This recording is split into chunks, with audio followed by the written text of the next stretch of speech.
Ahí va. Bueno, bienvenidas chicas a nuestra clase número 5 del primer trimestre de nuestra Academia Internacional de Paleocontacto.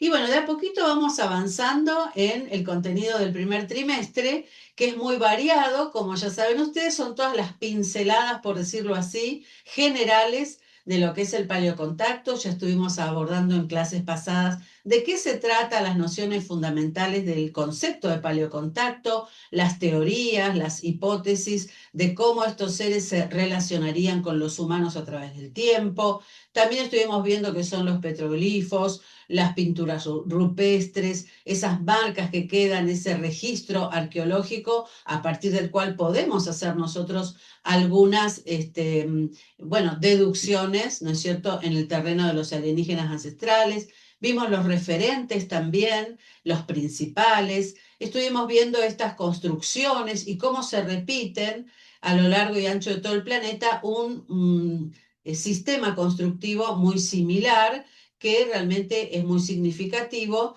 y nos preguntamos siempre lo mismo, ¿no? ¿Qué ocurrió en el pasado que el hombre antiguo tiene como una mirada muy especial con respecto a su vida, su entorno y la cosmovisión y estos visitantes estelares? Claro. Bueno, con toda esta introducción de elementos para poder analizar esta hipótesis del paleocontacto, justamente hoy nos vamos a abocar a una de las evidencias a través de mitos, de escritos, de esculturas y de trazados grabados en piedra de lo que veían los antiguos, ¿no? Estas ingenios tecnológicos que desafiaban lo que hasta ese momento se conocía como válido, ¿no?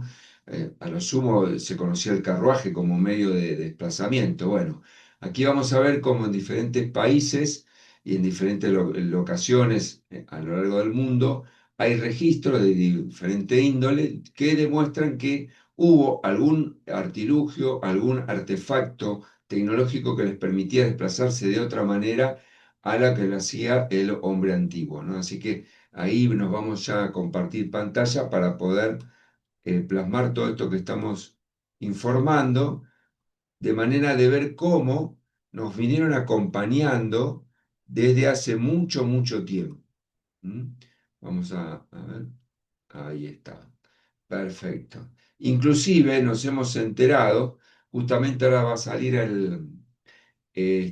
un documental de Bob Lazar, que es un ingeniero que estuvo en el área 51, en el sector 4. Él se dedicaba a hacer trabajo de ingeniería reversa, con los supuestas aeronaves que caían, que encontraban, ¿no? o que derribaban los humanos, ver cuál era su fuente de poder, su fuente de alimentación para desplazarse.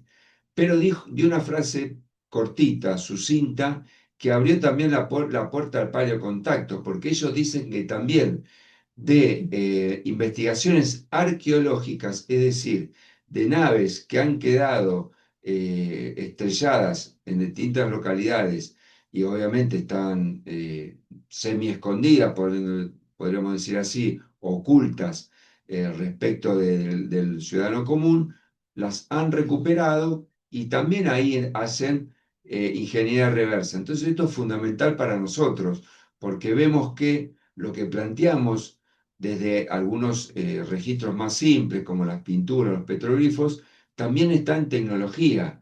Tecnología tiene muchos años.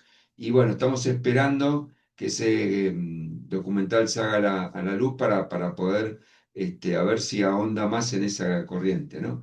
Así Así que es. bueno, vamos a ir avanzando en lo que vemos en paleocontacto.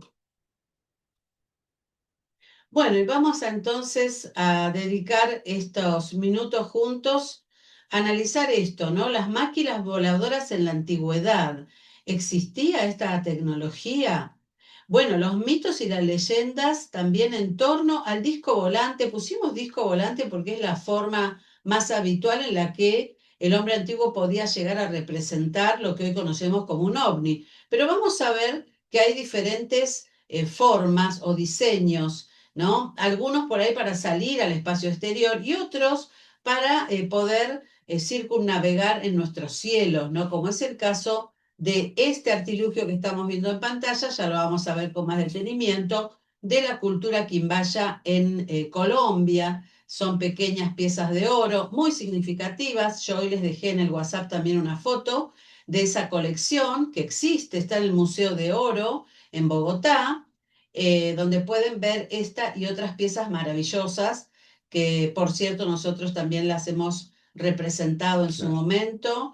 Forman parte de la colección del Museo OVNI de Victoria, Entre Ríos, de nuestras amigas Silvia y Andrea Pérez Simondini, las directoras del museo, y son realmente piezas maravillosas, pero bueno, ahora ya más adelante vamos a estar hablando de Trabajar ellas. sobre ella, sí. Lo interesante de este diseño en particular, si ustedes hacen memoria, tienen el mismo diseño, su fuselaje al de los transbordadores espaciales. Fíjense. Y este, justamente, este modelo y uno similar se hizo a escala más grande, porque son pequeños estos trabajos de orfebrería. Se les puso un motor a combustión y pudieron volar. Es decir, el diseño no responde porque algunos hablaban que era un pez, otros que era un pájaro, pero bueno, los pájaros no tienen la cola en forma vertical, ¿no? Así que se pudo comprobar que son elementos o estructuras que vuelan, ¿no? Claro, con un diseño aerodinámico, ¿no? Bueno, vamos a empezar un poquito haciendo historia por ahí de algunos textos antiguos y de estas mitos, leyendas, relatos de los antiguos dioses. Acá para empezar ya tenemos la cultura de la India, una vimana, lo que ven ustedes aquí, que eran estos elementos que en el mismo Mahabharata, el Bhagavad Gita, se los describe, ¿no? Como los vehículos en los que se transportaban los dioses, ¿no? Bueno, vamos a empezar entonces por una escritura del Antiguo Testamento que nos dice, Yahvé aterriza en el monte Sinaí. Bueno, esta es una Interpretación. interpretación, ¿no? A ver, dice, y al tercer día, siendo de mañana, sucedió. Hubo truenos y relámpagos, y una densa nube sobre la montaña, y el sonido de un cuerno de carnero, muy fuerte, y todo el pueblo del campamento tembló, y el monte Sinaí humeaba, todo porque Jehová había descendido sobre él en fuego y su humo subió como el humo de un horno, y el monte tembló sobremanera. Ustedes lo pueden encontrar así textual en Éxodo 19, capítulo 19, versículos 16 al 18. Fíjense ustedes, si nos abstraemos del lenguaje religioso y de la figura de un Yahvé como un Dios creador, en este caso el Dios del pueblo hebreo, realmente es un relato que bien podríamos incorporarlo al Claro. relato de un testigo que está viendo el descenso de un ovni, ¿no? Y es interesante siempre situarse en el espacio-tiempo, porque ¿qué elementos tienen ellos para poder describir un ovni o un objeto volador que descendía en el lugar, si no recurrían a lo que expresaron aquí en este relato? A lo mejor el sonido de los motores podría ser el sonido de un cuerno de carnero, muy fuerte, dicen. Hubo truenos y relámpagos, claro, la deflexión de las toberas de la supuesta nave, ¿no? Entonces, y el humo subió como el humo de un horno, es decir, había una gran movimiento de polvo del lugar justamente por esa fuerza de la deflagración de las toberas hacia el suelo, ¿no? Que es un poco lo que vimos en el despegue de el Artemis 2. Y si ustedes, por ejemplo, ven un descenso de un Sea Harrier, que es un avión que tiene unas toberas que pueden girar sobre su eje y entonces tiene un despegue vertical, ¿no?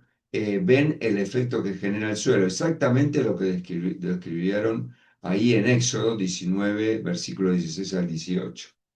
Ustedes recuerdan que uno de los referentes que nosotros nombramos en clases anteriores, Eric von Daniken, les contábamos que él ya desde niño tenía estos interrogantes cuando leía la Biblia en sus clases de catequesis y que, bueno, los sacerdotes que hacían la clase mucho no les gustaba que él hiciera esas preguntas, pero él decía, ¿necesita Dios un medio de transporte para aterrizar en las montañas y que eso haga ruido y los truenos. Es como que él veía algo más. Y con el correr de los años, obviamente, cuando investigó otros textos y los fue comparando, fue contrastando fuentes, llegó a esa conclusión muy personal, que en su momento fue muy debatida, de que el Dios de la Biblia era un extraterrestre, ¿no? Con una tecnología muy avanzada que, bueno, en aquel tiempo el pueblo hebreo lo veía realmente como algo sagrado, divino, sobrenatural, pero simplemente porque excedía, ¿no es cierto?, el conocimiento y la tecnología del momento. Claro.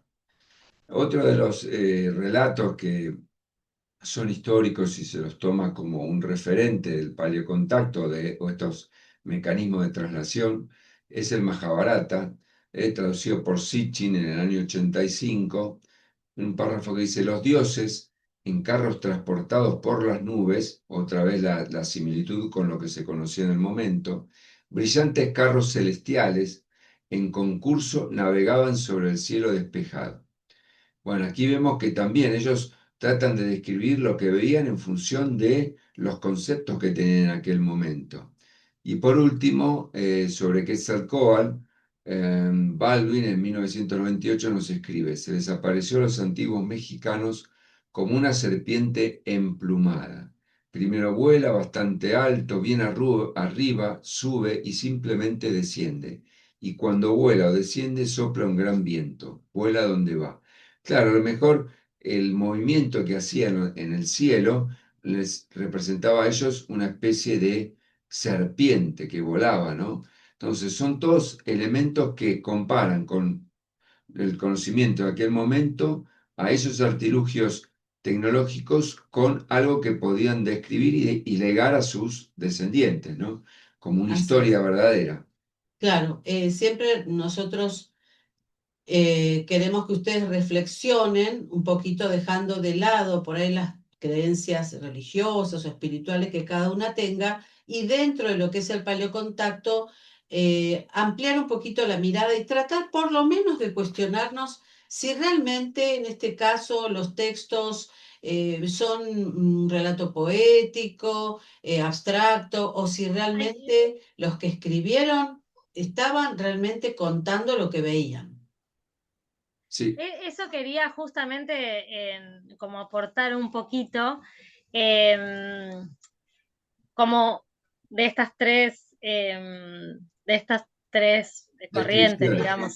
Claro, por ejemplo, la primera es bastante parecida, bueno, obviamente están no sé si en el Antiguo Testamento, no sé, el Éxodo, Sí, pero está en la Biblia.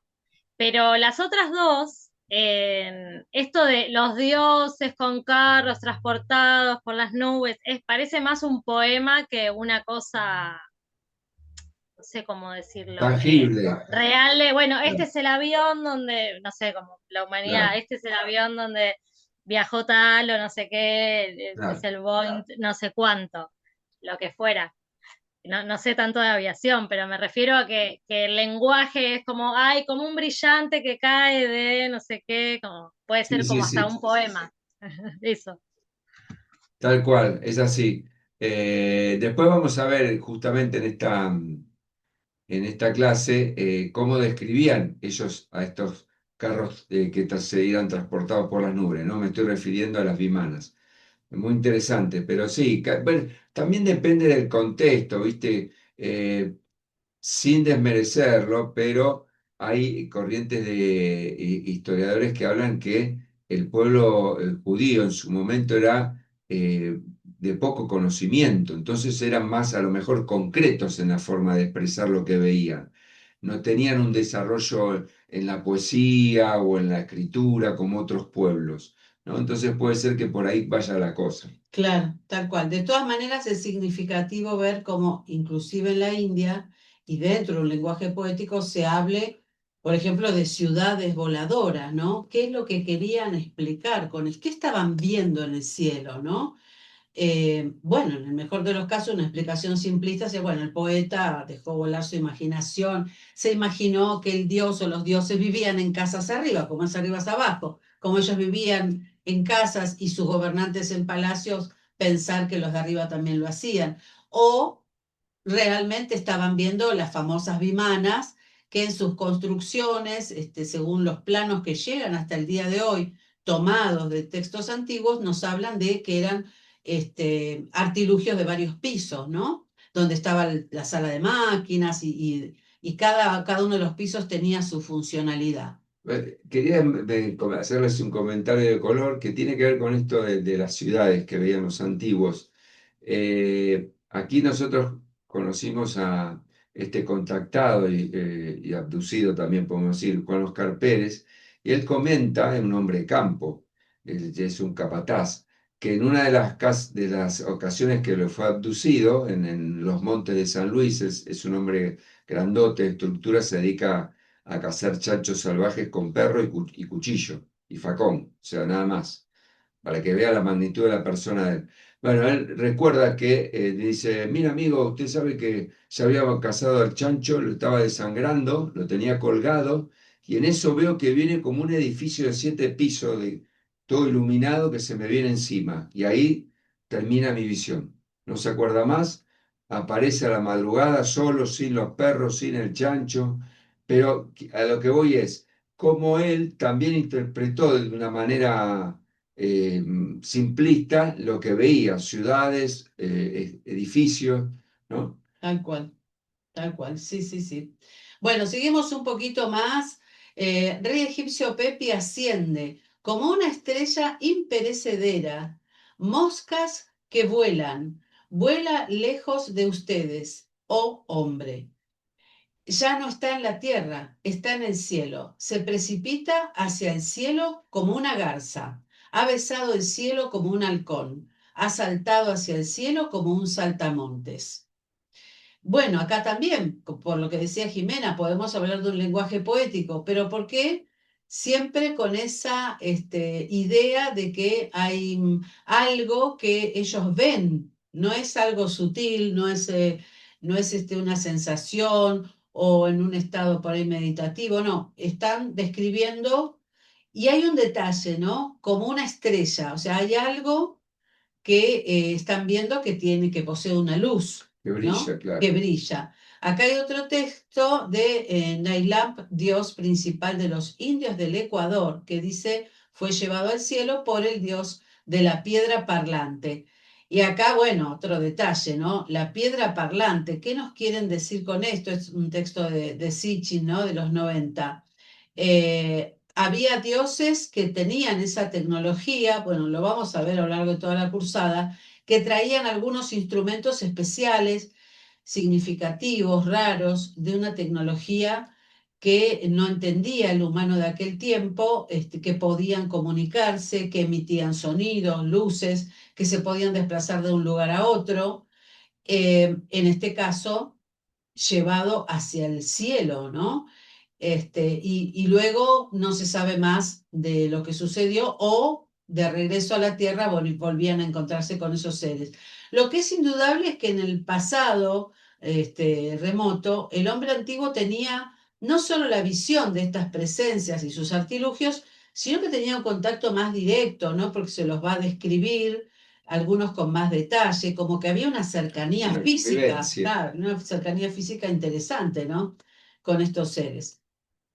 Bueno, también continuando con otro de los mitos, es el de los que habla de los Cachinas, los indios Hopi de Arizona, que después lo vamos a ver en profundidad en el tercer trimestre.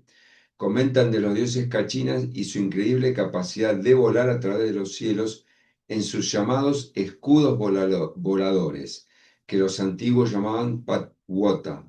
Y aquí vemos, por ejemplo, un petroglifo en la zona de, ¿cómo se llama? La zona de Estados Unidos, De de Arizona. Arizona, el Gran Cañón creo que es, Ujú. donde ven, inclusive hasta están dibujando lo que después vamos a ver ya en profundidad, los hombres hormiga, ¿no? Que son estos seres. Pero acá ven sus naves como discos volantes, claro, como escudos volantes. Ellos utilizaban como herramienta de defensa y de ataque un escudo en forma circular, que es una forma muy repetitiva en los relatos en la historia de la humanidad, ¿no? Los discos, ¿no? Llegamos hasta ahora también el famoso concepto de plato volador, que surgió en los 40. del siglo pasado. Así que ahí vamos viendo cómo también en América se da esta experiencia, ¿no? Bueno, hay un relato que dice que en esos escudos voladores fueron rescatados los antiguos o los predecesores a los Hopi y a todos los pueblos originarios de Norteamérica cuando ocurrió una gran catástrofe de un continente o de una tierra lejana llamada Cascara.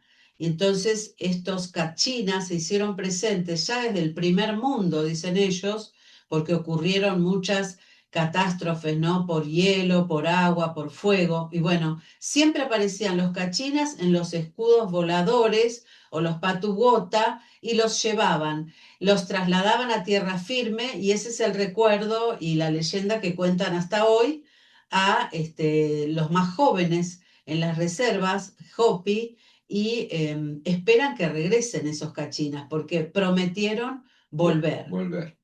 Bueno, el próximo párrafo que vamos a leer, esto ya es interesante porque es el trabajo de un historiador romano.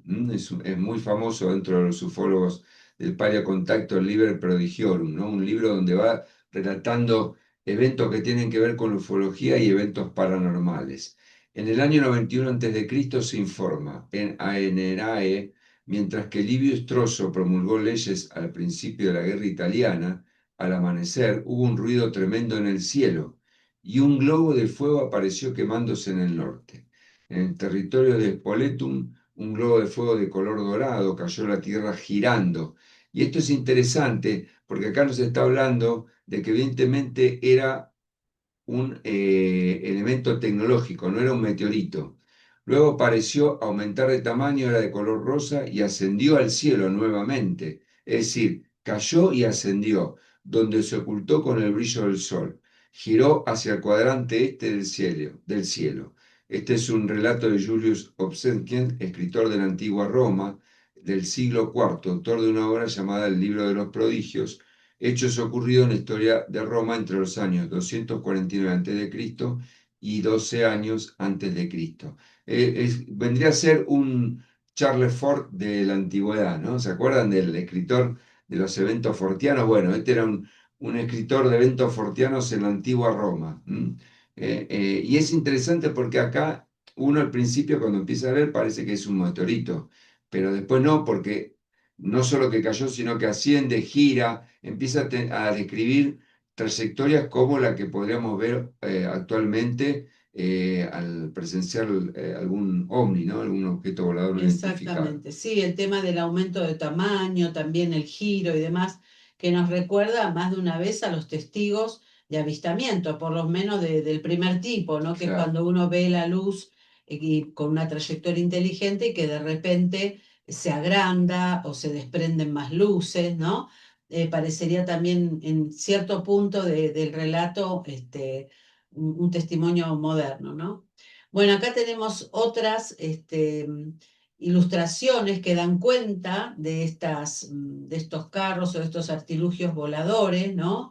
De los antiguos dioses. Figuras elevándose impresas por ancestros humanos en África, 29.000 años antes de nuestro tiempo, pinturas en cavernas, en Kondoa, en Tanzania, vemos acá en las imágenes, y extrañas figuras con naves dibujadas en cuevas por los neandertales por lo menos 17.000 años antes de Cristo, pinturas de Bechmel en Francia.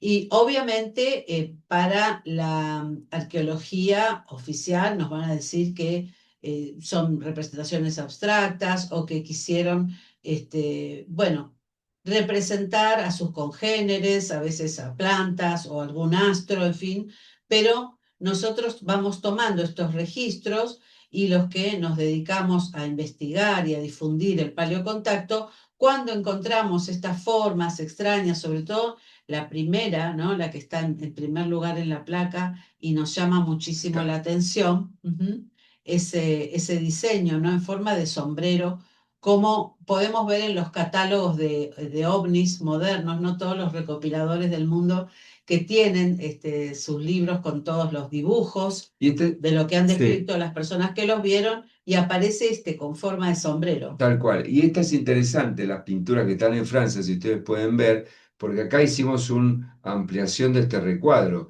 pero en el contexto general de la pintura vemos caballos, vemos algunos hombres, es decir, y vemos estos objetos que no se sabe qué son. Este sobre todo el de acá, el de la extrema derecha, en la inferior derecha, y como pretendiendo expresar que se elevaban. ¿Ven? Que tienen este símbolo, este trazo acá, como que está primero en este lugar y después pasa a este otro. Y esto que nos habla, parece un perfil, ahora lo estoy viendo, de un ser reptiliano. Sí, por lo menos muy extraño, Muy ¿no? extraño. Pero bueno, hay más, hay muchos, entonces uno dice, bueno, uno puede ser extraño, uno puede ser que el dibujante no estaba muy inspirado ese día y quiso dibujar una cosa y le salió otra, pero cuando se repite a lo largo del tiempo en diferentes locaciones y vemos esta clase de representación, esto es interesante. Junto con la representación o la evidencia arqueológica, nosotros nos valemos del mito o de la leyenda del lugar o Claro, tratamos de investigar y ahí hacemos la unión de las dos cosas para tener tal cual. mayor sustento, ¿no? ¿Qué quiso representar? ¿En qué creía esa comunidad?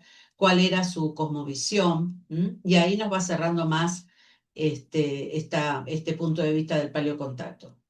Muy bien. Ujú. Y fíjense que otra vez el tema del disco volante se observa en este grabado del Renacimiento, con dos objetos no identificados con respecto al resto de la imagen, ¿no? Donde hay caballos, hay un ser que está, un hombre que está sobre un carruaje, proyectil y flor circular, del texto Prodigion Liber de Julius Obsergens del siglo XV, ¿no? Es decir, esto es un relato del libro anterior, ¿se acuerdan que estábamos hablando de Roma? Bueno, en el Renacimiento reflejaron lo que transcribía este historiador italiano. Y aquí, el de la derecha, también es interesante, porque acá estamos viendo otro, digamos, crónica de la época del año 1803 en el libro Ume no Chiri de Japón, donde cayó un objeto del cielo en Haratonohama, Hitachi no Kuni en Japón. Y fíjense la forma de ovni que tiene, podría ser una sonda, no sé, ahora estoy pensando en una sonda en proporción a la altura del hombre, ¿no? Con que se lo Ujú. representó. Así que ahí podría ser otro artilugio. Lo que sea, tiene tecnología que no era acorde con el tiempo en que fue descrito este evento. Claro, tal cual. Ya vamos a ver cuando pasemos a la zona de Asia, ¿no es cierto? Ya para nuestro cuarto y último trimestre, para ver todas estas leyendas. Tanto Japón como China tiene muchas leyendas antiguas que hablan, ¿no? De estos dioses, de los dioses dragones, los dioses serpiente, los que venían del cielo. En este caso que, si mal no recuerdo, este objeto cayó al agua o emergió de las aguas. Y yo veía el Artemis ayer con su amerizaje en el Océano Pacífico y se me vinieron dos imágenes. Esta, porque si hacemos una abstracción es muy similar la forma. Sí, o al menos la forma de ingreso a Sí, la Tierra, ¿no? tal cual, que la abrieron como un cofre y apareció una astronauta, ¿no? Alguien que estaba ahí adentro, era una mujer, allí en ese relato del 1800 en Japón. Y otra más que no sé si hoy está la imagen, pero bueno, cuando veamos Colombia y la cultura quimbaya, porque hoy creo que traes los avioncitos, Sí. ¿no? Pero hay otra que se llama el poporo, que es una pieza de oro, ya después se las voy a dejar en el WhatsApp, que yo ayer cuando veía el Artemis 2 en el Océano Pacífico, dije, esto lo La cápsula de Orión. vi en algún lado, lo vi en algún lado y era el poporo de los Quimbaya, ¿no? Con esas Que esferas también, encima. claro, que también lo relacionan con los dioses. No es que es una idea alocada, Sí, sino sí, que era sí, un claro, está instrumento de los dioses. exactamente el instrumento sagrado utilizado por los dioses. Así que bueno, con esto quiero decir que a veces uno ve representaciones que, bueno, podemos quedarnos con el relato oficial, la interpretación oficial, o ir un paso más allá y tratar de hacer, y ustedes mismos pueden tratar de encontrar paralelismos, ¿no es cierto?, entre lo que vamos estudiando en clase con lo que ven ustedes en su vida cotidiana y a veces se van a sorprender. Bueno, el carro de fuego de Ezequiel, este es un texto que realmente es muy citado cuando uno habla de encuentros cercanos en la Biblia, cuando uno habla de estos relatos de estos hombres antiguos que tienen un cara a cara con su Dios o con otros profetas o ángeles, ¿sí? También los abducidos, que están los abducidos bíblicos y demás. Pero bueno, vamos a tomar este relato porque está hablando justamente de estos artilugios en los cuales se movían, ¿no? Estas entidades que son tomadas en la Biblia por sagradas, ¿no? Uno de los relatos más fascinantes de antiguas máquinas voladoras se puede encontrar en un lugar muy inesperado, la Biblia, el Antiguo Testamento, en el libro de Ezequiel, capítulo 1, versículo 1 al 28. En el año 30, el día quinto del mes, del cuarto mes, encontrándome entre los desterrados a orillas del río Quebar, se abrieron los cielos y contemplé visiones divinas. El quinto día, el año quinto de la deportación del rey Joaquín, en el país de los caldeos, la palabra Yahvé fue dirigida al sacerdote Ezequiel, hijo de Buzi. Entonces Yahvé puso sobre mí su mano. Yo miré. Del norte soplaba un viento huracanado y trajo una gran nube. En esta nube un fuego ardiente iluminaba su alrededor y en medio del fuego algo resplandecía. En el centro aparecía la figura de 4 seres con forma humana, pero cada uno tenía 4 caras y 4 alas. Acá empieza la visión de Ezequiel, ¿no? De algo que va a haber extraordinario y él lo va a escribir, lo va a relatar tal cual lo estaba viendo. Y acá es interesante porque eh, hace mención a que Yahvé es un ser que tuvo un contacto directo con el físico de Ezequiel, Ujú. porque puso sobre mí su mano. Sí, sí, podríamos decir que puso su gracia sobre mí o su mirada sobre mí. El rey David Sí, en los Salmos habla mucho también de eso como un lenguaje poético, ¿no? Como decir, mi Dios se acordó de mí, ¿no? Pero bueno, nos queda ahí, pero sí, yo este, vuelvo a insistir en el contexto cultural del pueblo, de ujú, ese pueblo que era, comparado con los egipcios, tenía una cultura inferior. Entonces, ujú. era más directo el comentario, me parece a mí, ¿eh? Sí, sí. Las piernas eran rectas y los pies semejantes a los del buey y relucientes como bronce pulido. Por los 4 lados, de debajo de las alas, salían manos humanas. Las alas de unos se juntaban a los del otro. Al andar no se movían, sino que caminaban de frente. Vistos de frente, los 4 seres tenían aspecto humano, pero la cara derecha de su cuerpo era cara de león y su cara izquierda cara de toro. Los 4 tenían también cara de águila. Cada uno tenía 2 alas que se tocaban entre sí y otras 2 que le cubrían el cuerpo. Cada cual marchaba de frente donde el espíritu los hacía ir. Allí iban sin volver la espalda. En medio de estos 4 seres se veían como brasas ardientes, como antorchas que se agitaban de acá para allá. El fuego resplandecía y echaba fulgores. Los 4 seres iban y venían lo mismo que el relámpago. Al mirarlos, me fijé que en el suelo había una rueda alrededor de cada uno.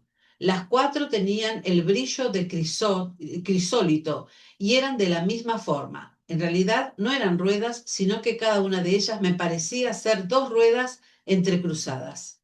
Con esto podían desplazarse hacia los 4 puntos cardinales sin cambiar su orientación. Tenían una circunferencia muy alta y su aspecto era atemorizante, pues tenían ojos por todo su contorno. Cuando los seres se movían o cuando se elevaban de la tierra, las ruedas hacían lo mismo. ¿Cómo se sentiría Ezequiel viendo todo esto, no? Claro. Adelante. Sigo. Obviamente están describiendo la estructura o la conformación de esta supuesta nave y después vamos a ver por qué. Los seres iban a cualquier parte del espíritu donde el espíritu tenía que ir y las ruedas los acompañaban, pues él mismo espíritu estaba en los seres y en las ruedas. Podríamos hablar de la fuerza o el combustible que hacía mover a estas ruedas. Por eso las ruedas andaban, se paraban o se levantaban de la tierra igual que los seres. Encima de la cabeza de los 4 seres había una bóveda, una cúpula, con la transparencia de un cristal resplandeciente. la cual descansaba sobre ellos. Los seres sostenían la bóveda con dos de sus alas paradas, uno junto a la otra, mientras que se cubrían el cuerpo con las otras dos. Cuando se movían sus alas producían un ruido semejante al de un río caudaloso, o a la voz del Todopoderoso, también al estruendo de un ejército. Al detenerse, replegaban sus alas. Un ruido se oía desde la bóveda que estaba por encima de ellos, y sobre ésta se veía como una piedra de zafiro en forma de trono y erguida sobre él una figura semejante a un hombre. Podría ser un conductor. Un fulgor como de bronce brillante que parecía fuego lo rodeaba todo alrededor. De lo que podía ser su cintura salía hacia arriba y hacia abajo como un fuego refulgente, semejante al arco iris que aparece en las nubes en días de lluvia. Tal era el fulgor que despedía. Esta visión era la imagen de la gloria de Yahvé. Al verla caí en rostro en tierra y oí una voz que me hablaba. Bueno, acá hay una representación, una pintura de la época renacentista, y vamos a ver a qué es lo que describió Ezequiel en su visión. Bueno, en el libro de Ezequiel el profeta detalla un carro volador que supuestamente está compuesto por ruedas dentro de ruedas y que no está impulsado por nadie más que los ángeles. La teoría de los antiguos astronautas presupone que esta referencia es una clara evidencia de antiguas máquinas voladoras.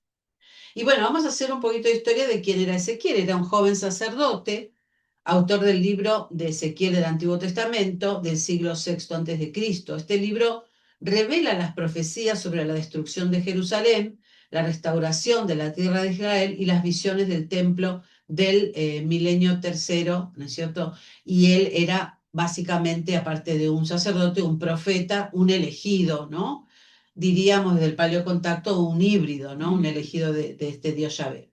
Ezequiel fue llevado a Caldea en el primer cautiverio de Israel entre los 10.000 desterrados del primer sitio de Jerusalén en el año 1598 en el 598 a.C. y así fue llamado por Dios. Es mencionado en la serie de textos antiguos como un gran profeta. El nombre Ezequiel significa Dios fortalece. Cuando se habla de la gloria de Yahvé en el Antiguo Testamento, bueno, les vamos a dejar también un video de traductor, un filólogo que se llama Mauro Biglino, Claro. que él hace la traducción literal de estos textos antiguos, ¿no es cierto? Donde la palabra gloria de Yahvé sería kabot y hace alusión no a algo espiritual como un poder divino, sino a un medio de transporte, ¿no? Entonces, ahí él, en esa conferencia que se las vamos a dejar, nos deja bien en claro que en realidad lo que estaba viendo Ezequiel, que después, más adelante, inclusive lo va a ver Moisés, cuando va al Sinaí a buscar las tablas, ¿no es cierto?, donde van a estar todos los mandamientos, todos los preceptos de su Dios, y él ve pasar sobre sí la gloria de Yahvé, dice él, y que el propio Dios le dice que se refugie detrás de las piedras porque no va a poder tolerar su paso y el mismo Dios le dice que debe resguardarse detrás de las piedras para que no sea calcinado por su gloria. Entonces uno dice, ¿de qué estamos hablando? Un Dios que elige a sus líderes para que dirijan grandes números de personas aquí abajo. Pero no lo puede cuidar.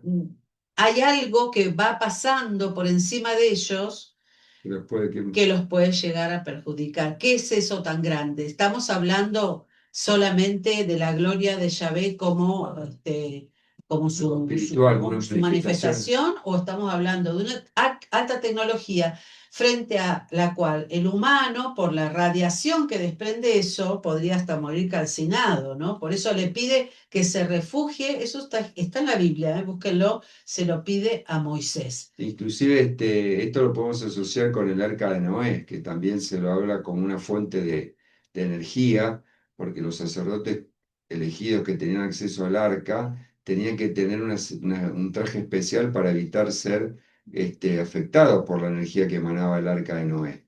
Muy probable que tendría energía nuclear.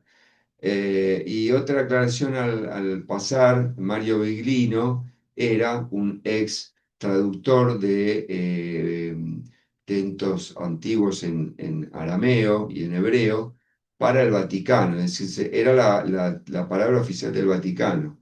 Es una persona que ha dado muchas conferencias y que nos abre la cabeza de una manera excelente porque, bueno, basa todo su estudio en la filología, ¿no? En tratar de entender los vocablos que querían decir. Muy bien, Claro, después se termina yendo del Vaticano, cabe aclarar, porque cuando obvio. empezó a hacer traducciones demasiado literales no gustó mucho, tuvo mucho rechazo y obviamente él empezó a investigar por su cuenta y ahora hace conferencias y tiene sus libros con su propia interpretación. Él dice, yo no invento nada, yo les muestro acá lo que significa el término, ustedes saquen sus conclusiones, ¿no? Bueno, el relato del testigo del encuentro cercano del tercer y cuarto tipo de Ezequiel, ¿no? ¿Por qué hablamos de tercer y cuarto tipo? Recuerden ustedes que en la clasificación de Allen Hynek, este astrofísico, ¿no es cierto?, que se va a dedicar de lleno después a la ufología, dice que en primer tipo tenemos esos encuentros donde uno ve la luz. Ve una luz en el cielo que tiene una trayectoria inteligente, a veces hasta a unos 100 metros, ¿no es cierto?, de distancia del observador. Tiene un registro visual y que hoy por hoy, en la actualidad, tenemos registros fílmicos, fotografías, videos y demás. El segundo tipo es las marcas que deja el paso de ese artilugio, ¿no? Los Que puede registros, ser el registro en la superficie, unas marcas, quemaduras, huellas, emanación también. de radiaciones. Exacto, ¿no? Las anomalías electromagnéticas, todo lo que, digamos, los efectos colaterales de un encuentro cercano, en ese caso del segundo tipo.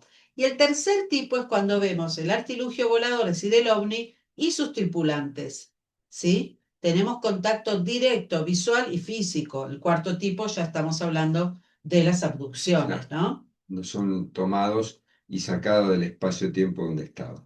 Entonces, este relato tiene estos puntos que demostrarían que tuvo un encuentro del tercer y cuarto tipo, ¿no? Obviamente está escrito en primera persona, su experiencia, la parte clave de este libro que nos interesa del paleocontacto es cuando menciona haber visto un carro de ruedas venir del cielo hacia él.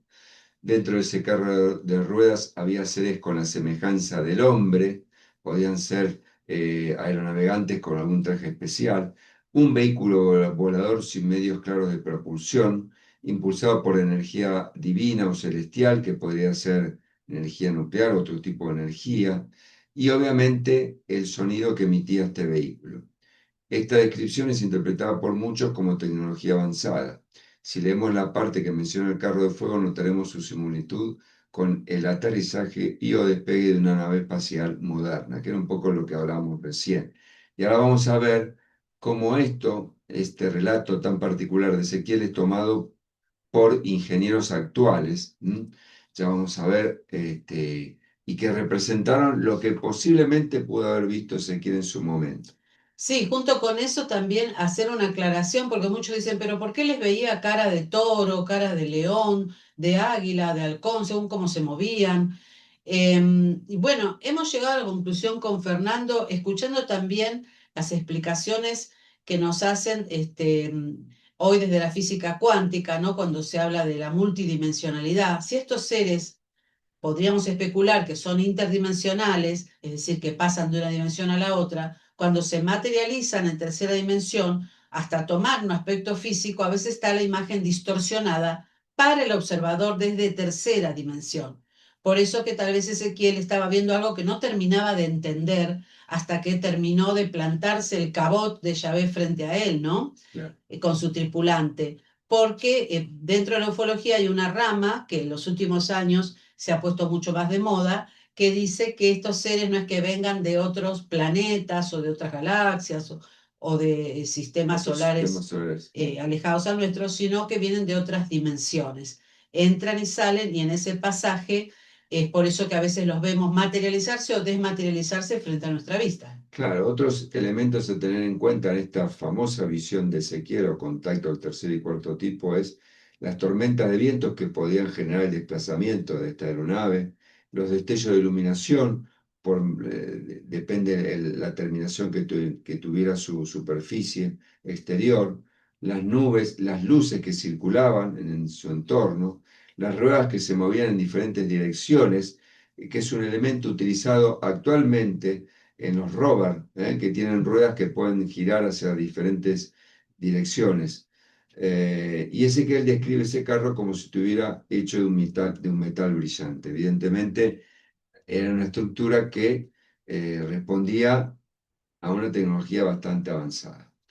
Bueno, la nave que vio Ezequiel según Joseph Blumrich, y bueno, acá tenemos a un genio, un ingeniero de la NASA, austríaco, nacionalizado estadounidense en 1965, nace en el 13 y muere en el 2002. Y en 1959 se unió a la NASA y al programa espacial, ¿no? 10 años antes de que el hombre pisara la Luna por primera vez. Trabajó para el Centro Marshall de Vuelos Espaciales, donde se construyó el cohete Saturno V. Se mantuvo en este centro hasta que se retiró en el 74, ¿no?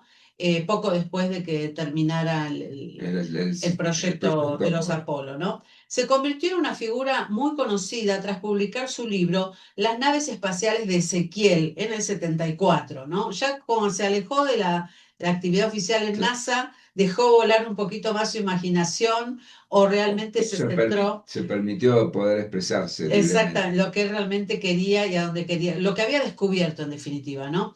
En este libro sostiene una teoría que nace de sus conversaciones con el ufólogo Erich von Däniken, en la cual señala que en el Antiguo Testamento se narra cómo el profeta Ezequiel se encontró con una nave espacial cuya descripción considera verosímil y con sus tripulantes.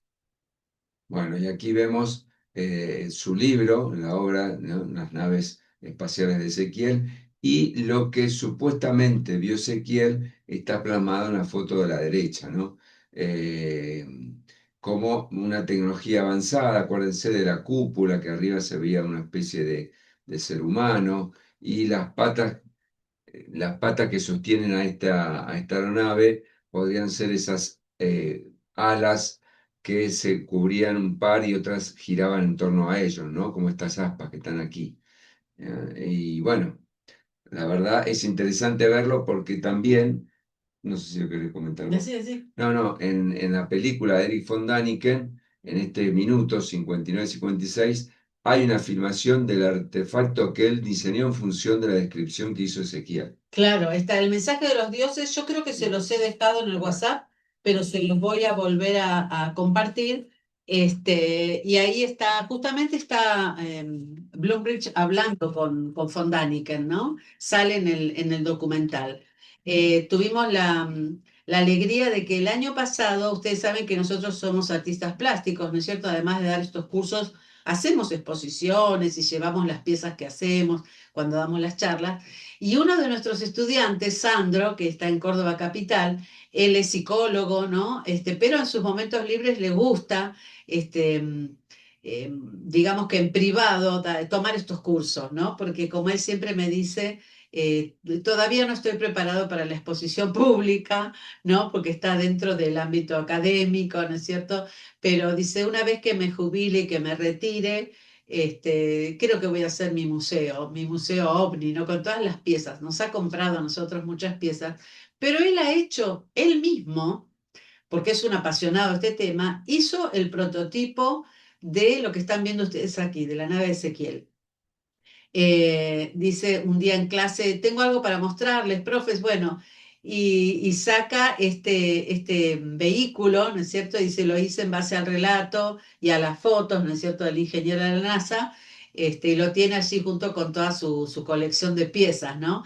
Para nosotros fue una alegría realmente que se animara a hacerlo, porque dice, yo no soy artista, pero fue tanto, me movilizó tanto el relato que volví a releer el Antiguo Testamento, porque hay muchas citas donde uno puede, si se detiene, a leerlas con la mente abierta, digamos, ¿no? Dejando el concepto solo o la interpretación religiosa, podemos descubrir cosas por lo menos interesantes, ¿no? Nunca vamos a ser tan categóricos, decir esta es la última palabra y es así, pero abrir la posibilidad. Alta tecnología en la antigüedad, bueno, acá la tenemos, las vimanas, la antigua tecnología en esta zona de la India donde aparentemente aparecieron estas ciudades voladoras, estas máquinas voladoras, las famosas vimanas, ¿no? La India, un subcontinente lleno de magia que a través de sus antiquísimos textos nos trae la historia de la relación de los hombres y los dioses, sus costumbres, sus rituales y su tecnología, ¿no? Las vimanas, sus máquinas voladoras. Bueno, y acá hay textos, siempre se va a citar el Mahabharata, donde hay algunos relatos que nos van a sugerir, ¿no es cierto?, que estaban viendo, como decíamos antes, algo más que una aparición de tipo sagrada o religiosa, ¿no? Bueno, en un pasaje del Mahabharata, se describe una vimana como un carro que se asemeja al sol. Ese carro aéreo y excelente que va a todas partes a voluntad. Se asemeja a una nube brillante en el cielo y el rey subió y el carro excelente se elevó a la atmósfera superior. Bueno, acá ya nos está diciendo que se desplaza hacia el cielo y lo están viendo, ¿no? Alguien se sube, que es el rey, y puede desplazarse por el cielo. Rugen como en el cielo hasta que aparecen cometas, hasta que parecen cometas. Impulsado por una iluminación alada, era una nave que se elevaba en el aire, volando tanto a la región solar como estelar, es decir, que se iban hasta el cielo más profundo. Claro, es decir, volaban a través de nuestro sistema solar y después lo traspasaban, ¿no? Claro. Pasaban del sistema solar. Los libros tibetanos del Tatua y Cantua mencionan antiguas máquinas voladoras a las que se refieren como perlas en el cielo. Esto debe ser por su reflejo de la luz solar. En ambos libros se enfatizan que este conocimiento es secreto y que debe ocultarse a las masas. Esto también es un tema bien marcado en diferentes culturas, ¿no? Que había un conocimiento que utilizaban los dioses y los supuestos intermediarios sacerdotes, y el resto eran ignorantes, ¿no? El resto de los humanos. En la India a menudo se representaban a los dragones luchando por la posesión de esta perla, persiguiéndola por los cielos, ¿eh? Como que había dos tipos de aeronave ahí en esas batallas. Y si hacemos un paralelismo con otra cultura, con la cultura árabe, nos vamos a encontrar con las alfombras voladoras. Claro. ¿Sí? Que también, ¿de dónde surgió eso? ¿No? Alfombras, bueno, las alfombras tan codiciadas solo en los palacios, los líderes, los sacerdotes, la gente de mucho dinero, ¿no? De mucha riqueza, podríamos decir, podían acceder a esas alfombras, no el común del pueblo. Y encima volaban. ¿De qué estamos hablando? ¿Por qué ponían a las alfombras por los cielos, ¿no? ¿Qué es lo que vieron? Y la única manera que tenían de representarlo, porque ustedes recuerden, por ejemplo, el pueblo musulmán a la hora de la oración se reclinan sobre sus alfombras, ¿no? Para hacer sus oraciones en dirección a la mezquita, ¿no? Entonces yo pienso que esa actitud de que se desplazaban por el cielo en sus alfombras, es decir, veían alfombras que volaban con personas sobre la alfombra, ¿no? Eh, para mí es muy sugestivo pensar esto solamente diciendo, bueno, en un estado meditativo, Claro. se iban hasta el cielo a encontrarse con Alá, ¿no? O con las fuerzas superiores, ¿no? O con sus ángeles, pero bueno, ahí les dejo también ese paralelismo para la que quiera seguir investigando esto. Me apasionó mucho el tema de las alfombras voladoras en otros cursos, otros estudiantes también lo sugirieron. Bueno, en 1875, esto es muy interesante porque acá hay un registro escrito. El Vimanaika Shastra, un texto del siglo IV a.C., es escrito por Maharishi Bhargava, descubierto en un templo de la India. Este libro trataba sobre el funcionamiento de las antiguas vimanas e incluía información sobre el gobierno, las precauciones para vuelos largos, la protección de las aeronaves contra tormentas y rayos, y cómo cambiar el motor a energía solar o alguna otra fuente de energía libre, posiblemente una especie de impulso por gravedad. El Vaimanika Shastra tiene 8 capítulos con diagramas que describen 3 tipos de aeronaves, incluidos aparatos que no podrían incendiarse ni romperse. También menciona 31 partes esenciales de estos vehículos y 16 materiales con los que estarían construidos que absorben la luz y el calor, por lo que se consideran aptos para la construcción de vimanas. Este concepto de que absorben la luz y el calor es actualmente utilizado en algunas aeronaves, digamos, de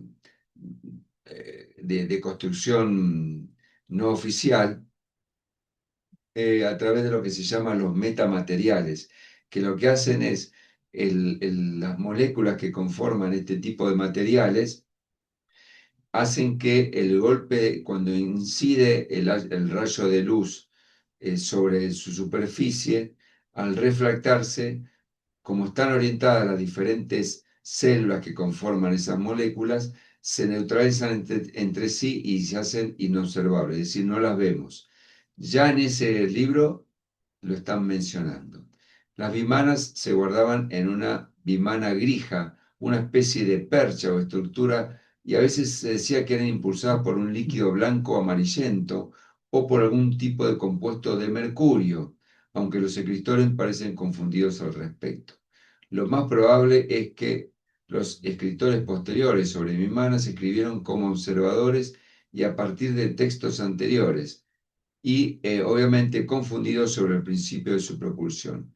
El líquido blanco amarillento suena sospechosamente a gasolina, y quizás vimanas tenían varias fuentes de propulsión diferentes, incluidos motores de combustión o de pulso jet. Claro, también en otras culturas se habla de el mercurio como un elemento, como una fuente de energía para la propulsión de diferentes Sí, y también aeronaves. se especula por las descripciones y por los dibujos que hay en este libro, ¿no?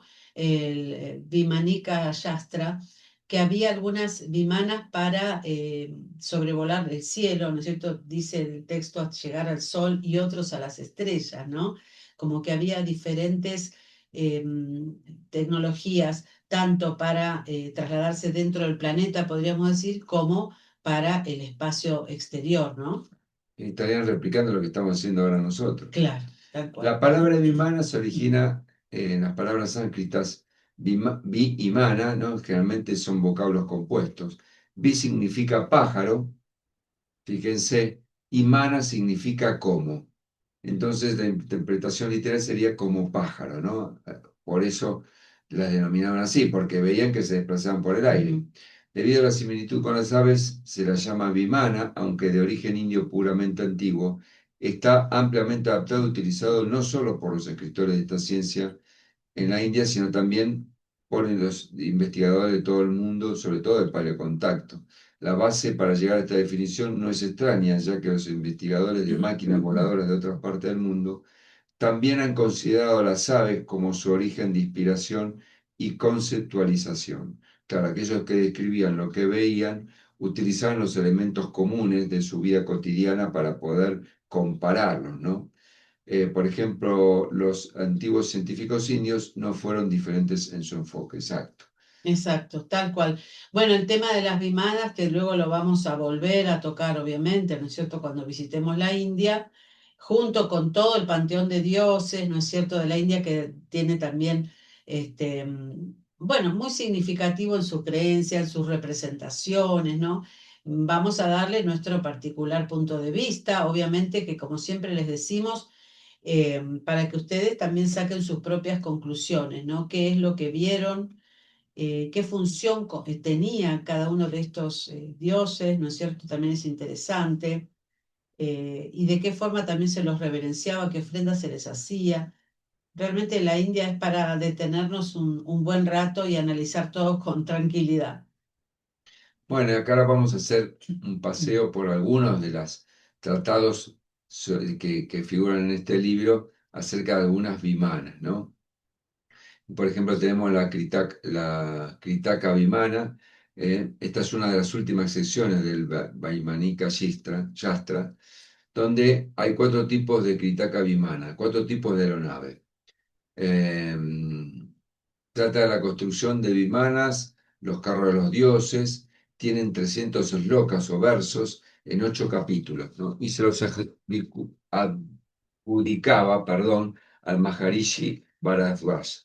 Bueno, esta es una de las vimanas, ¿no? La Yakuna Vimana. Luego tenemos, fíjense, otro texto donde ya hay un esquema bien desarrollado de esta aeronave que contiene 28 partes, ¿no?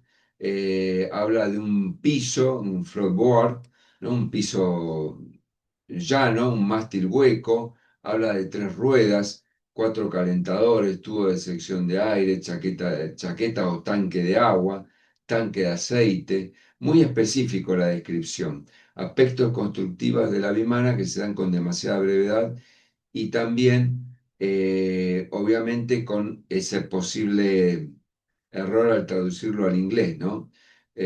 Bueno, el floorboard es una estructura de chapa hecha de raja loja. Se ha ofrecido opciones para hacer que la forma sea circular, rectangular o en forma de cuña. El peso de la base es una centésima parte del peso total del avión. El ancho de esta base es la mitad de la altura del mástil y el mástil hueco se erigirá mediante una carpintería adecuada en el centro de esa base, ¿no? Son todos diseños bien, clarificados, bien desarrollados. Después tenemos otro tipo de vimana, el Sundara Vimana, con 8 partes constituyentes, ¿no? Donde también habla de una chimenea con un tubo de gases al centro, un generador de electricidad, eh, y bueno, diferentes descripciones que hacen a almacenar el tipo de energía de gas en la parte inferior, por ejemplo, ¿no? Otro tipo de vimana, la Rukma Vimana. eh, Acá, bueno, se habla de que fue o aparentemente era de oro por su color, ¿no? ¿Qué más? Habla de los largos de esa base, de 100 pies de largo, y también habla de su capacidad de velocidad, ¿no? Unos 250 millas por hora, bastante, más de 300 kilómetros por hora. Bueno, son diferentes diseños, como la tripura bimana, este es otro tipo, pero vemos que evidentemente no era un solo tipo de aeronave, sino que habla de una ingeniería de diseño también, ¿no? Donde permitía hasta inclusive, porque después lo vemos reflejado en el Majarabata, a lo mejor diferenciar distintas facciones en guerra, ¿no? Claro, y distintas jerarquías, ¿no? Para Perfecto. utilizar unas u otras, ¿no? Que estaban habilitados para subirse, por decirlo así, a una vimana o a la otra, ¿no? El color de dorado, ¿no es cierto? Eso es significativo, porque hasta el día de hoy en la ingeniería aeroespacial se utiliza el oro como aislante, ¿no es cierto? Térmico de la radiación solar. Lo hemos visto ahora mismo en el Artemis 2, ¿no? Es utilizado hasta el día de hoy. Fíjense ustedes que acá hay una sabiduría ancestral o eh, Un conocimiento legal. un conocimiento legado en esto, ¿no? De algo que ya lo utilizaban estos visitantes estelares. Es realmente un texto apasionante. Yo siempre cuento la anécdota, ya no sé si la conté acá o en los otros grupos, ya estoy confundida, porque este año, gracias a Dios, tenemos varios grupos, pero siempre cuento la anécdota de que estando, ni bien llegué a Capilla del Monte, ya tiene 16 años que vivimos aquí, teníamos un negocio, ¿no es cierto? Vendíamos ropa de la India eh, y estábamos ya incursionando en radio con estos temas y demás. Y yo me había llevado el libro de Zacarías Sitchin, del el planeta Tierra, ¿no? Planeta 12. El planeta 12, el 12º planeta, de Crónicas de la Tierra, de la saga. Y lo estaba leyendo en el local porque, bueno, no siempre pasaba gente, entonces había que entretenerse, ¿no? Y siempre me llevaba algo para leer. Y entró un señor a comprar ropa de la India, ¿no es cierto? Camisolas y qué sé yo, porque aquí por estos lugares se da mucho el tema de la meditación, ¿no es cierto? La gente quiere ropa cómoda para hacer yoga, para meditar. Y me vio leyendo el libro y me dijo, ¿a usted le gustan estos temas? Sí, le digo, me apasiona todo, leer todo esto que tiene que ver con el contacto ancestral, ¿no? Con estos dioses. Y me dice, ¿usted escuchó hablar de las vimanas? Y yo en ese momento no tenía idea, sinceramente, de lo que eran, ¿no? No, le dije, la verdad que no sé de qué se trata. Y me dijo él, ¿por qué no busca información? Porque hay mucha información. Y me nombró este texto, ¿no? El Vimanika Yastra. Me dijo, yo lo leí y realmente me voló la cabeza, me dijo él, no, fíjese ahí que hay toda clase de artilugios voladores que se usaban en la antigüedad en la India, ¿no? Y bueno, así fue como empezamos a indagar más y bueno, después Fernando, por toda su formación también en cultura de la India, también estuvo investigando, ¿no? Pero Claro. realmente es muy, muy apasionante. Sí, sí, inclusive esta, por ejemplo, la Tripura Vimana es una especie de anfibio, ¿m? Ujú. Una nave que entra y sale a los cielos y al agua, ¿no? Y bueno, también podemos hablar, asociado a tecnología volante, los misterios de los jeroglíficos del templo de Abidos en Egipto. ¿Eh? La ciudad de Abidos en el Alto Egipto era una ciudad que antiguamente estaba consagrada al dios Osiris. En esta ciudad encontramos el templo de Seti I, que fue terminado por su hijo y sucesor Ramsés II en el siglo XIII a.C. En este templo hay una zona donde puede observarse un friso con bajos relieves de lo que parecen ser aparatos tecnológicos imposibles para esa época digamos, de desarrollo cultural y tecnológico del pueblo de Egipto, ¿no? Los egipcios. Y aquí vamos a ver lo que vamos a ver, a ver si está, me parece que me pasé una. Ah, acá Ya está. está. Acá está el famoso friso cartucho del templo de Dios en Egipto, donde estamos viendo una aeronave, un helicóptero, inclusive más adelante en otro lado se ve una especie de tanque. Entonces, ¿qué representaron en este cartucho los egipcios? ¿Qué quisieron representar? Claro, desde la arqueología, bueno, lo vamos a ver, para la arqueología oficial hay una superposición de jeroglíficos dentro del cartucho. Ellos dicen que es muy común, y por cierto lo era, que un constructor, mejor dicho, un faraón mandaba hacer una construcción y si luego fallecía, el que seguía, el sucesor, borraba el nombre del anterior y ponía el propio y demás, ¿no?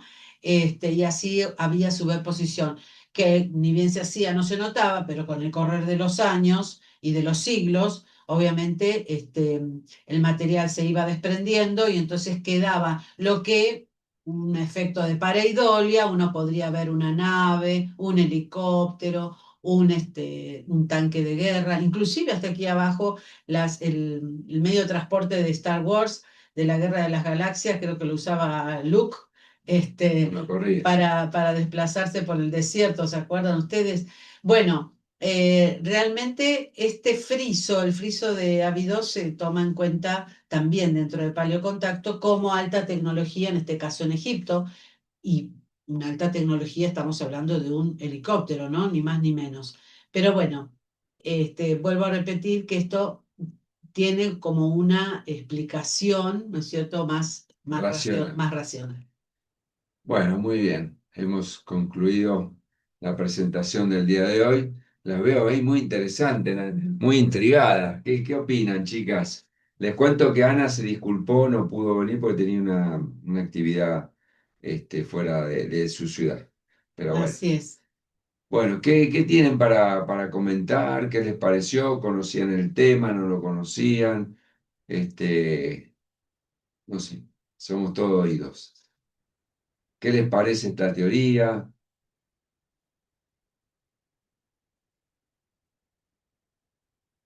A ver. Bueno, ahí reactivé mi audio. No, a mí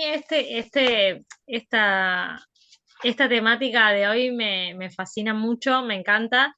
Y además siempre la relaciono con, bueno, lo de los bimanas, lo sabía, lo de los bimanas lo sabía un poco menos, pero también en algunas cosas me parecen buenísimas o fascinantes. Incluso lo que hablaba Claudia de la alfombra voladora, ¿no? Como que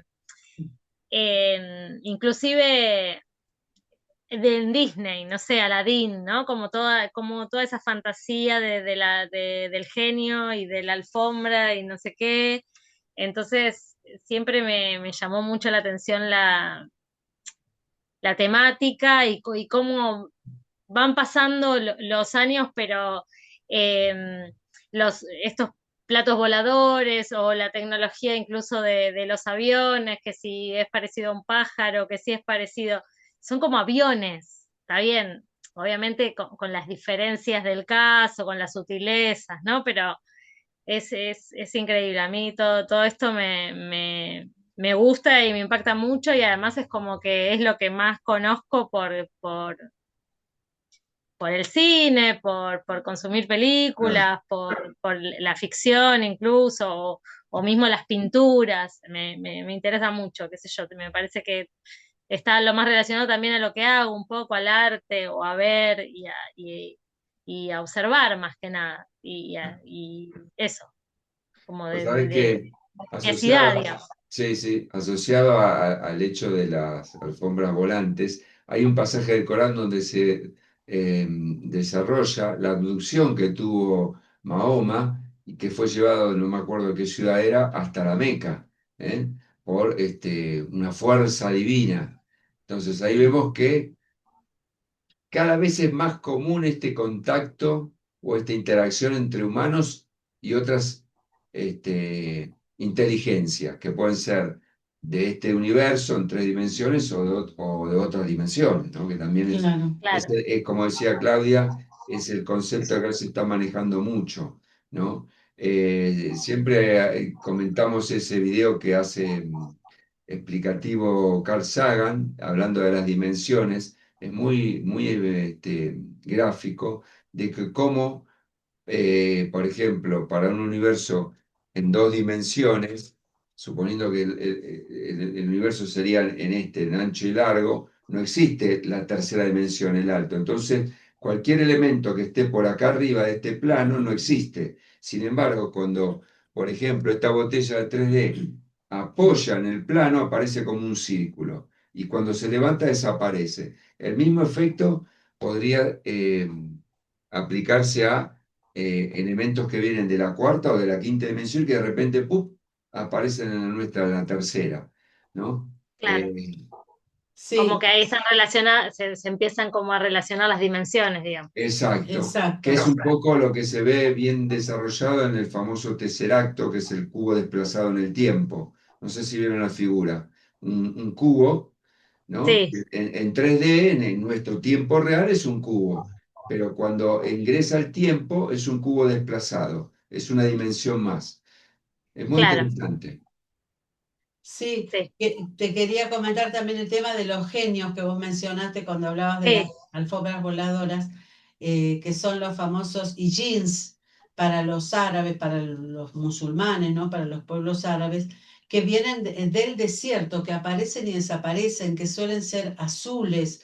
Es muy, hay un paralelismo que se puede hacer extraordinario con seres que vienen de otras dimensiones, por lo menos. No hablemos de extraterrestres, hablemos de alienígenas por decir que pueden venir claro, De sí. otra de dimensión. otra Que dimensión. aparecen esto del desierto, ¿no? No, Sí, o sea, pero obviamente aparte, no conozco, sí, pero sí relacionado un poco a la religión, que tampoco conozco tanto en realidad.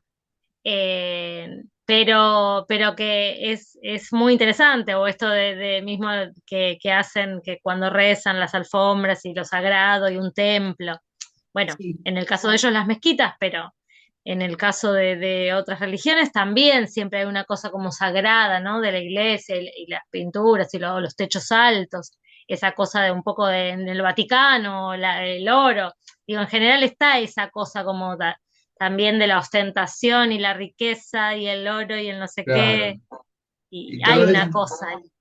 es como que lo excelso, lo mejor está asociado con entidades superiores y el resto de los Claro, mortales tenemos que vivir y sí, como en una siempre. casa, en un coso, no sé claro. qué, Bueno, este año vamos a tener seguramente varias masterclass de Miguel Ángel Laborato, que es un psicólogo, profesor de nuestra academia, que va a venir a hablar desde la psicoufología, este término que él emplea, ¿no es cierto? Une la psicología con la ufología, hablar de estos fenómenos extraños, del comportamiento humano frente al fenómeno.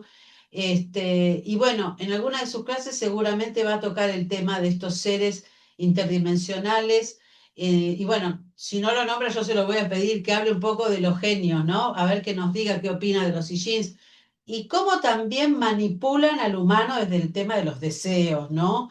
Desde la De personalidad, la desde el ego. personalidad, exactamente, ¿no?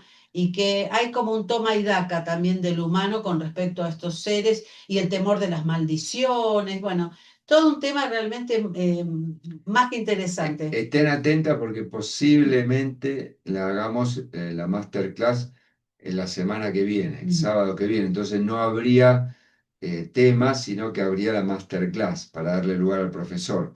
Ahí van a conocer a otros compañeros del otro nivel, Sí. que va a estar bueno. Así interactuamos. Gente de Chile y de Argentina también. Bueno, no sé, Bueno, Aldana, si querés decir algo. Sí, voy a apagar, perdón, la cámara para no aparecer en primer plano. No, primero maravillada con este tema, sí me resuena, como dijo Jime, y de mismo escucharlos a ustedes en otros programas o de los cursos que hice con Vanita. Bueno, maravillada, maravillada, me encantó.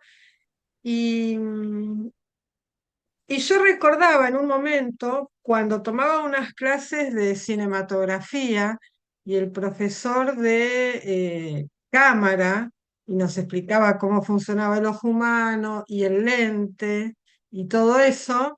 Entonces, ahí como que relacioné esto que él en un momento explicaba, que ahora yo no lo puedo explicar bien, pero que todos lo deben de saber.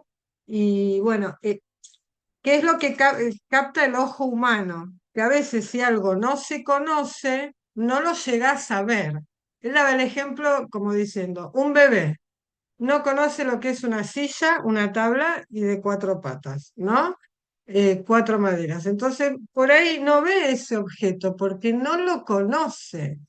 Y ahí me acordé de eso mientras contaban y digo, segura, quizás lo que vio Ezequiel, y si lo vio Ezequiel o en otros, con otros personajes de la historia, si lo vio uno pero no lo vio lo otro, porque también quizás está esa capacidad visual, sí, más allá de que a quién se le puede manifestar o no, de lo que puede ver el ojo humano. Está, pero uno no lo ve, pero está. ¿Viste? Y eso que vos decías, ¿por qué se veía una cara de dragón o de sí, águila? Bueno, claro, viste, todo tiene que ver con eso y bueno, y así un montón de cosas que se me iban disparando. No sé si me expresé bien, pero bueno, maravillada. Y cuando contabas esto de las ruedas giratorias, ¿no? Y el señor que hizo el artefacto, tal cual, yo digo, ingeniero. claro, sí lo veían, y yo digo, pero esas ruedas son las que tengo yo ahora sentada en esta silla de escritorio. Exacto, Claro. Esta gente, exacto. claro, y esta gente lo vio hace un montón, y está buenísimo, y claro. Digo, qué lindo, qué loco que es ver eso, no sé, Vos sí, sabés, les creo. vos sabés que, Aldana, que este ejemplo que vos diste, cuando este hombre desarrolló este prototipo que veíamos en las imágenes, después fue utilizado por la NASA para los rover, que son esos jeep, esos autitos que anduvieron por la Luna o por Marte, la capacidad de girar la rueda sobre su eje y desplazarse hacia otro lado. Fíjate, a partir de este relato de Ezequiel, a este hombre se le ocurrió Claro. materializarlo y después se Claro. utilizó en la Fíjense práctica. ustedes, no sé si vieron la película Stargate. Bueno, en Stargate Ah, sí, se ven bien El esos rover. Robert que entran junto con los soldados que entran en el portal y que se sumergen ahí y que pasan del otro lado y aparecen en la pirámide y demás. Aparece uno de estos Robert y justamente el director de la película tuvo asesoramiento de la NASA, ¿no? Es decir, a partir de la lectura de un texto antiguo, se dispararon todas estas cosas. Volviendo al principio de la clase, Fernando nos decía que el propio Bob Lazar, que estuvo trabajando en Área 51, en algún momento de este último documental que va a salir en estos días, también dice él, ¿no? Que en base a hallazgos antiguos se confirma esta posibilidad de que los ovnis nos visitan desde tiempos remotos, que no hay UFO crash solamente durante el siglo XX, con Roswell, de Roswell para acá, ¿no? Que hay mucho más en nuestro pasado, ¿no? Así es, así es. y me encantó, Fer, esto que vos dijiste de cómo relataban, cómo escribían lo que veían. los distintos pueblos, de la parte poética y la no poética. Sí, es cierto, es cierto. Y qué lindo lo poético, sí, ay, qué hermoso. Claro, y eso tiene que ver con el desarrollo de cada cultura. En la Claro, India había reinos ya consolidados con si bien estaba el tema de las castas, pero había un desarrollo cultural. El pueblo judío fue durante mucho tiempo esclavo de diferentes pueblos, entonces no tenía tiempo ni espacio ni conformación social para desarrollar una cultura propia. Entonces, con los elementos que tenía, iban describiendo. Algo, ¿no? sí, sí, Por eso a sí. nosotros se da la posibilidad de la poesía o de la metáfora. Tal cual, tal Eh, cual. Bueno, les quería contar un poquito en base a una pregunta que había hecho los otros días Jimena. Ustedes, si se fijan, bueno, ya tienen la grilla de lo que es este trimestre, es el primero, pero más o menos se va a repetir la misma manera para los cuatro. En la clase 12, que siempre es la última de cada trimestre, hablan ustedes, ¿no? Y entonces, el tema tiene que ver, que quisiéramos que fuera de lo que se vio en el trimestre, porque la verdad que hay mucho. Ustedes, en base al tema que elijan, de cada una de las clases, eligen un tema, pueden ir agregando, obviamente, temas anexos que tenga que ver, que seguro van a encontrar con el tema central, ¿no? ¿Y cómo van a desarrollar esa exposición? Lo decimos ahora que estamos en la clase 5, falta un montón, pero cuando nos queramos acordar ya estamos en la clase 12, ¿no? Entonces, para que despacito, con tiempo, lo vayan armando, vayan preguntando, vayan consultando, ármenlo con tiempo. La idea es disfrutar, no es que es un examen, ¿no? No lo tomen de esa manera, ni mucho menos, porque no se trata de eso. Simplemente es compartir algo que investigaron, tratar de soltarse así, compartirlo. Y también es un ejercicio de a poco para que vayan fogoneándose en esto de la expresión oral, de la De la expresividad, de la exposición. exposición, eso quiero No, decir. lo importante y lo que más rescatamos, que nos ha sorprendido, yo hablo en particular de un chico que ya está terminando este primer curso, es la ambición de ustedes, porque vuelvo a repetir, a lo mejor, como creo que te decía vos, Jimena, a lo mejor la visión nuestra, quiera o no, está preformada, ¿no? O ya tenemos una forma de mirarlo. Y a lo mejor ustedes encuentran otra disímil, pero enriquecedora también, que a nosotros o a los otros investigadores no se les ocurrió. Y está bueno, o sea, siéntanse con esa libertad. Acá no es Claro, que nadie va a decir, no, estás equivocada, qué sé yo. A lo sumo podemos debatirlo y a lo mejor en ese debate podemos encontrar respuestas lógicas que les sirvan a uno o al otro, o para decir, sí, la verdad está buena esta visión, o no, mira, por esto, por esto, por esto, entendiéndolo como un enriquecimiento personal, ¿no? Siempre es un ida y vuelta, ¿no? Porque nadie tiene la verdad absoluta y siempre el que es maestro también aprende, porque es maestro circunstancial. En otras actividades ustedes son docentes también, ¿no? Y bueno, siempre estamos aprendiendo. Entonces la idea es que sea algo laxo, relajado, tranquilo.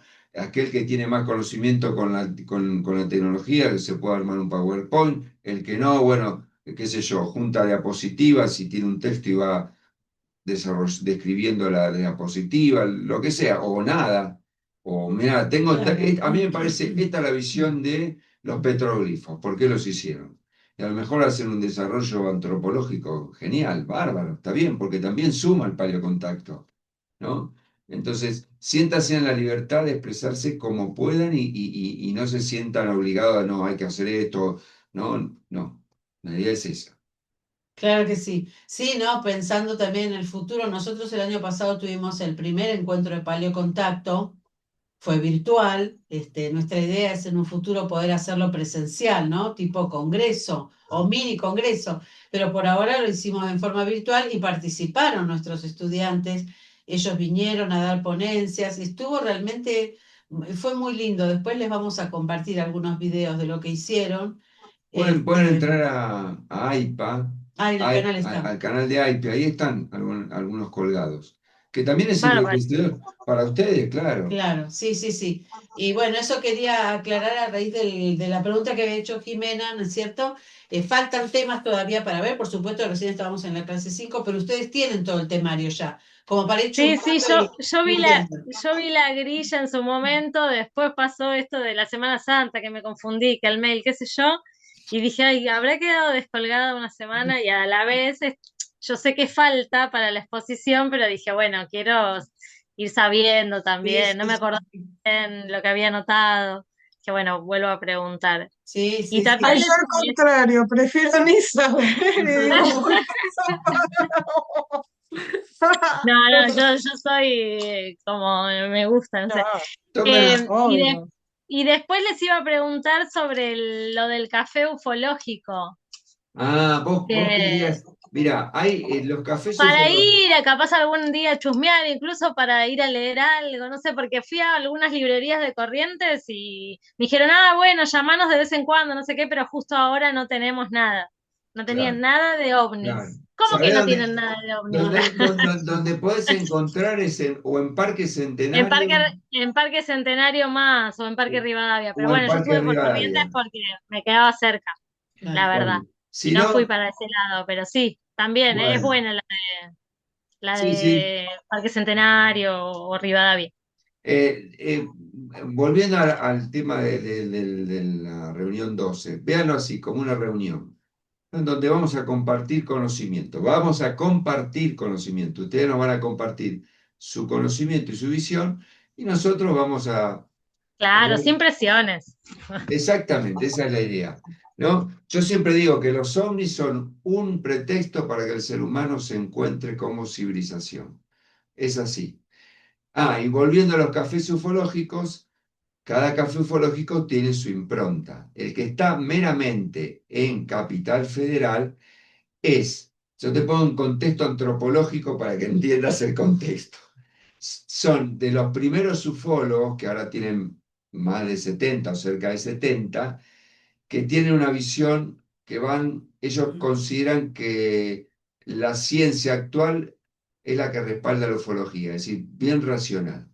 A lo mejor el paleocontacto lo escuchan, todos son respetuosos, pero no son, a lo mejor porque son de otra generación, capaz que no son tan empáticos todos, ¿viste?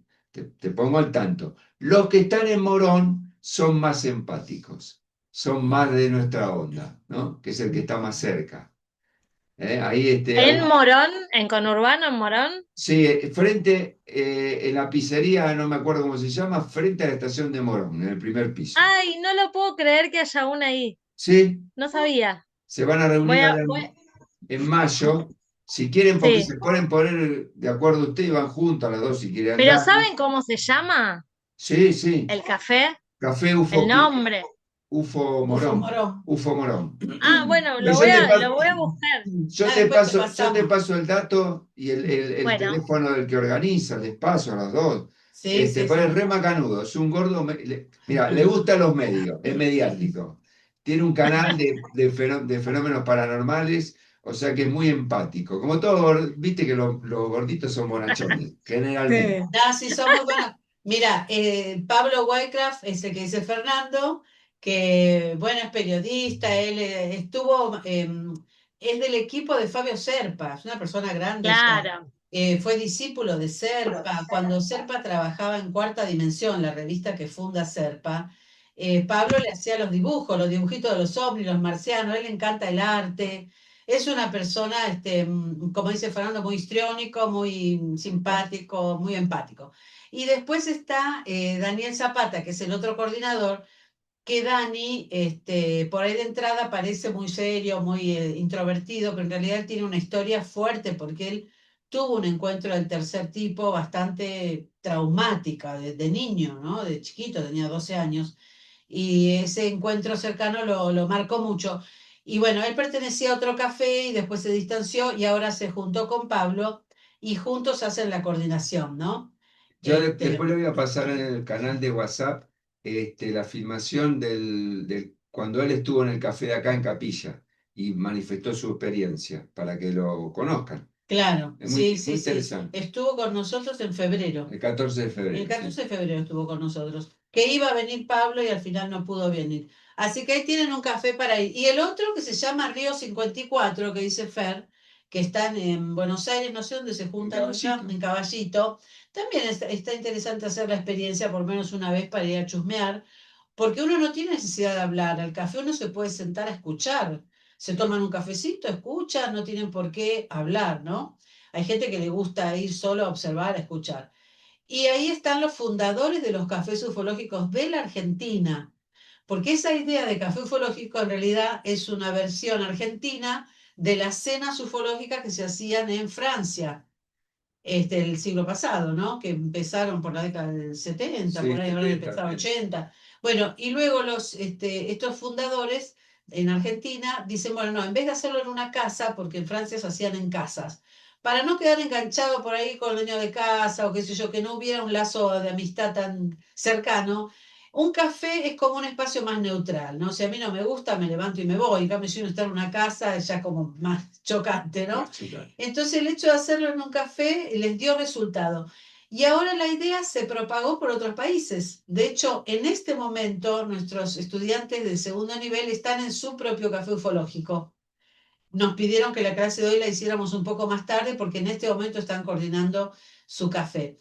Y así en Ecuador y en otros lugares, en México, ¿no? Hay diferentes cafés. Y ustedes mismas pueden armar el suyo también, Claro. porque no hay ningún impedimento. Si tienen un grupo de loquitos de los ovnis, ahí se juntan y lo arman. Ujú. Y vos sabés que como experiencia social o antropológica es fabulosa, porque, bueno, primero tenés una visión de todas las posibles formas de comportarse de un ser humano dentro de lo racional, ¿no? Porque una de las premisas en el café es la tolerancia y obviamente no entrar en conflicto, ¿no? Con las exposiciones. Pero bueno, uno va viendo cómo es cada personalidad y todo. Y después a veces se surgen amistades, se forman amistades, gente que empieza a intercambiarse videos o que son de la misma localidad o más o menos cerca. Y uno no sabe hacia dónde se dispara, pero el hecho de socializar es muy, muy lindo y en algunos casos hasta sanador. Nos ha tocado una señora de Santiago del Estero que era muy humilde y que de chica tuvo una vivencia, pero claro, en ese contexto del interior muy simple, no Sí, cabía. más, también capaz más conservador a veces. Entonces Y venir, también decís, hay algo de los ovnis, esta señora hay que internarla, vamos a bueno, ver, ¿no? tal Digo, cual. también hay toda una cosa de, Eso le pasó y prejuicio. después de 70 años se encontró un espacio donde se pudo expresar, lo escucharon y además la contuvieron, ¿viste? Entonces, vos no sabés cómo se fue feliz esa mujer, porque dice, "Pues, ahora hay gente que me entiende lo que me pasó a mí, ¿viste? Porque muchos lo niegan, otros, en términos criollos, los bardean, ¿viste? Lo gastan, le hacen bullying. eh, pero es una realidad mucho más común de la que suponemos. Sí. Sí, sí, sí, es muy lindo, es muy enriquecedor, así que es parte también de ir metiéndose en estos temas, ¿no? Escuchar los testimonios de la gente que se anima a hablar, a nosotros nos ha servido de mucho, ¿no? Para ir también comparando los relatos, ver que hay un patrón común que se repite en la mayoría de las experiencias, este, mm, el fenómeno ontológico, ¿no? Donde uno puede ver el comportamiento humano frente al fenómeno, las preguntas existenciales que se hacen. En el caso de Dani Zapata, que ahí les va a compartir Fernando, hay muchas preguntas para hacerse, ¿no? Y cómo él Claro, desarrolla su vida ahora también en base a lo que le pasó, porque bueno, se ha vuelto un escultor, ¿no? El síndrome Estocolmo. de Estocolmo, ¿no? Donde él termina empatizando con sus secuestradores. Bueno, no les quiero espolear, pero es muy interesante estudiar la psiquis. Bueno, nosotros no somos psicólogos, ¿no? Pero escuchamos por ahí los puntos de vista de aquellos profesionales que han investigado los casos. Profesionales, digo, claro. psicólogos, psiquiatras. Es muy Sí. interesante, ¿no? Y en Inc- definitiva siempre decimos lo mismo. Estos seres, ¿para qué vienen y qué pretenden, ¿no? Al menos una parte de ellos, ¿no? Que puede claro. llegar hasta destrozar la vida de una persona, ¿no? Sí, incluso lo que contaba Fernando al principio, con este señor que se dedica solo a matar chanchos y no sé qué, y como tampoco es que digo, porque a veces en, como en el imaginario popular está que, no sé, en el OVNI se van a llevar a Madonna para no sé qué, por Claro. decirlo, no sé, por Sí, sí, inventar una sí. historia. No, como Sí, se van a sí, sí. llevar a un ser elevado que sabe o de música o de no sé qué, y capaz que no, es esto como esta Bueno, señora ese, de Santiago del Estero, o este señor que se dedica a hacer algo en el campo y nada más. Digo, no es que son seres de bla. eso que vos decís, Jimena, se Sí, da mucho en Capilla, que asocian la ufología y todo el espectro de experiencias que uno puede vivenciar con la ufología, el contacto del tercer y cuarto tipo, con la espiritualidad. Es como que solamente existe la parte positiva del fenómeno ovni. Y hay casos que, como dice Claudia, te arruinan la vida.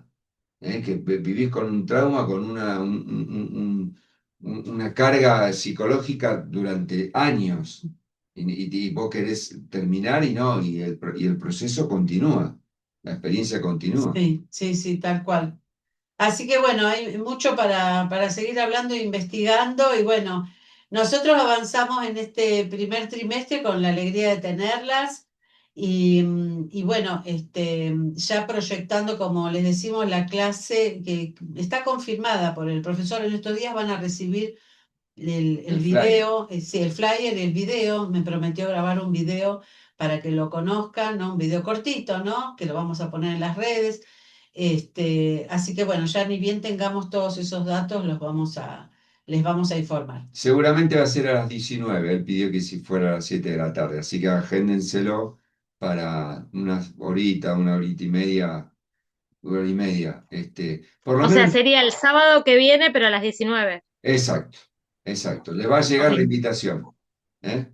Le va a llegar bueno. la Sí, sí, invitación. sí, igual vamos a confirmar todo para que estén ahí participando, ¿eh? En general, este Bueno. profesor, porque cada uno tiene su modalidad, pero Miguel Ángel, él hace primero toda su exposición y después que él termina, ustedes van anotando las preguntas que les quedan pendientes y cuando termina, ahí pueden abrir micrófono y hacer las preguntas, ¿no? Ahí está. Muy bien, Bárbaro. Y niñas. bueno, gracias. Y ¿Alguna? con Aldana, vos estás cerca, nos podemos juntar un día. Sí, Claro, sí, tenemos que júntense, juntarnos. ¿Eh? Tenemos júntense. que hablar y juntarnos. Obvio, Vamos quiero, y un llevo el mate, mate. algo, aunque sea en la plaza, Ay, no sé. sí, sí, acá la parque. Sí, sí, sí, viste que yo te había dicho en un momento, nos tenemos que juntar porque Y si va alguno está de bueno, nosotros, alguien conocido. si va alguno de ¿Eh? nosotros dos o vamos los dos, obviamente la juntada Nos Ay, está. avisan, sí. Sí, sí. claro, claro que sí, claro que sí. Bueno, Bueno, bueno, Bueno, chicos, chicos, gracias. gracias a un abrazo ustedes. grande para las dos y nos vemos el sábado que viene. No falten que va a estar re Nos bueno. vemos. Acuérdense. Bueno, gracias. Chao, Chao. chao.